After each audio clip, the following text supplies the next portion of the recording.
A once prized coffee species, rediscovered in West Africa decades after it was thought to have disappeared, is just as tasty as high-end Arabica and more resilient to climate change, scientists said, adding that the forgotten bean could help future-proof quality coffee. Here's a summary of the article. A once prized coffee species, rediscovered in West Africa decades after it was thought to have disappeared, is just as tasty as high-end Arabica and more resilient to climate change, scientists said Monday, adding that the forgotten bean could help future-proof quality coffee. While there are more than 100 known coffee species, the world gets its caffeine hit mostly from the beans of just two, Arabica, considered to be the superior brew, and the less refined Robusta, mostly used for instant mixes. Climate change presents a serious challenge for the multi-billion-dollar coffee industry and the roughly 100 million farmers worldwide who earn a living from cultivating the crop. Aaron Davis, head of coffee research at the Royal Botanical Gardens, Kew, who led the research, said that to find a coffee species with both resilience and taste is a once-in-a-lifetime scientific discovery. This species could be essential for the future of high-quality coffee, he said. The new coffee had notes of rose, elderflower, lychee, like the best Arabica, she told AFP, adding that the sample provided was so rare that not everyone was able to taste it.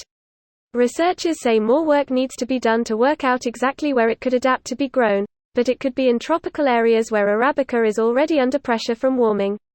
This post received a score of 23,000, with an upvote ratio of 96%. Here are the top comments in response to this article. This is fantastic news. I also think that the gene in yapon holly that codes for caffeine production should be spliced into more northern varieties, like winterberry, that produce theobromine, a close chemical relative of caffeine, so that us Canadians can have a homegrown caffeine supply that is independent of international markets. But in the meantime, I'll just take good news when it comes. I think you meant to say that winterberry produces theobromine, a substance that, despite its name, does not contain the element bromine. That is exactly what I meant to say, my bad. So how did a prized coffee species end up forgotten? According to this article, it's because while it was well liked, it was also slow to cultivate and was likely pushed out of the market by species that were more productive and more profitable. Thanks for the legwork on this answer, you dung_inspector. Well, there is that civet cat poo coffee. Must be inspecting that. And that is why we need biodiversity. At least that's one example of it. Now multiply for every species used for food, medicine, clothing, etc.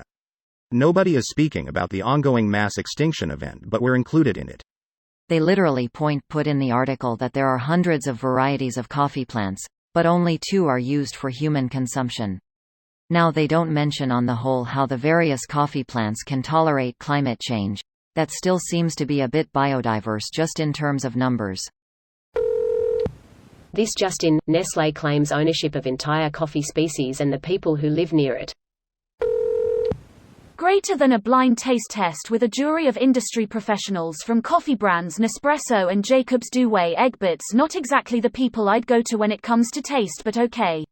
It is if you're talking about mass-produced coffee and coffee products. They're looking for good enough for the masses, not necessarily best cup of coffee in the world.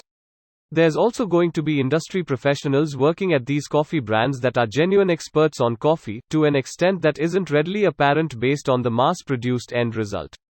Totally agreed. They have to be pretty knowledgeable and confident about the product they put out there, especially if they need to maintain consistency throughout a mass-produced product. Yup, I'm thinking about all the coffee bean buyers, the roasting experts, the new product prototyping and taste testing, the food scientists working on the chemistry side of things, etc. I guarantee there are people at Nestlé who work with a drool-worthy assortment of amazing quality coffee beans from around the world, despite being primarily known for producing mass-market coffee products. This video was automatically created by Reddit to speech. The article and comments in this video were selected from Reddit according to their upvotes, and any paraphrasing was performed by smmry.com, without any human intervention.